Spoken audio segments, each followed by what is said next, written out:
In our world right now, there's a lot of crazy stuff going on. My question today is, are we living in the end times? Well, let me start off by saying it sure as heck seems like it. I mean, we have earthquakes, famines, and fires. There's a disease that has shut down the entire world. There's a literal plague of locusts in Africa right now. And to top it all off, I don't have any toilet paper. It also doesn't help that I keep reading articles and hearing pastors preach about how Jesus might be coming back soon. Oh, hallelujah. But let's chill out for a minute. What does the Bible say about all this? Well, it actually says a lot. Multiple books in the Bible give us a consistent depiction of what the end times will look like. For example, in Matthew 24, the disciples come to Jesus and ask him, "What will be the sign of your coming and of the end of the age?" Jesus then gave them a sort of apocalypse checklist. So let's go through the checklist in the context of what we see around us today. And Jesus answered them, "For nation will rise against nation, check. And there will be famines, check. And pestilences, check. And earthquakes, check." So that solves it, right? We're living in the end times.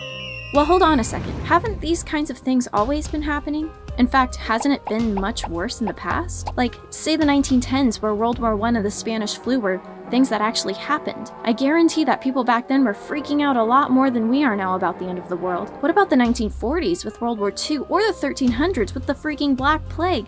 And likewise, preachers have always preached about the end times happening in their day. There's even evidence that the apostles believed that Jesus would be coming back in their lifetimes. See James 5:8, where James says that the coming of the Lord is near. My point is, terrible things have happened in the past. People thought the world was ending, and then it didn't. Well, in addition to describing what the end times will be like, the Bible is also clear that no one knows when the end of the world is going to come. Take 2 Peter 3:10 for example, or Mark 13:32, which says that while Jesus was on earth, not even he knew when heaven and earth would pass away. So the end of the world could honestly be 1,000 years from now, or 1,000,000, or tomorrow. So we need to be vigilant and understand that anyone who says they know the exact date that Jesus is coming back are, at best, misinformed, at worst, trying to make a quick buck.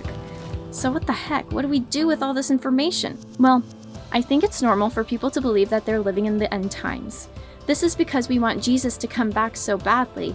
We want him to come and fix this world that we live in, to heal all of the pain and misery we see around us, and this is ever more so the case when things seem to be going really bad. But we need to remember that no matter when Jesus is coming back, we can find comfort in him right now. And how we live our lives right now is what matters the most. We should always be working to make the world as good as it can be. Love your neighbor, call a family member, give generously, maybe even solve world hunger, easy stuff like that. Jesus wants us to live our lives in such a way that we are ready to meet him at any moment. For Christians, the thought of the end times is no excuse to check out or freak out and should not affect how you live out your faith.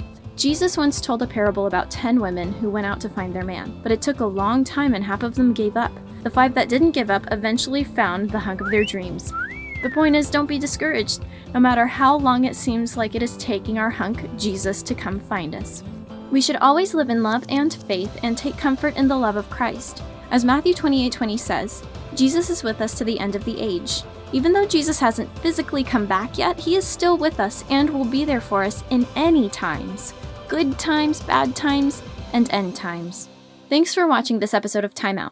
We encourage you to explore this topic on your own because there is way too much info to cover in a short video like this. If you have questions, put them in the comment section below. See you next time.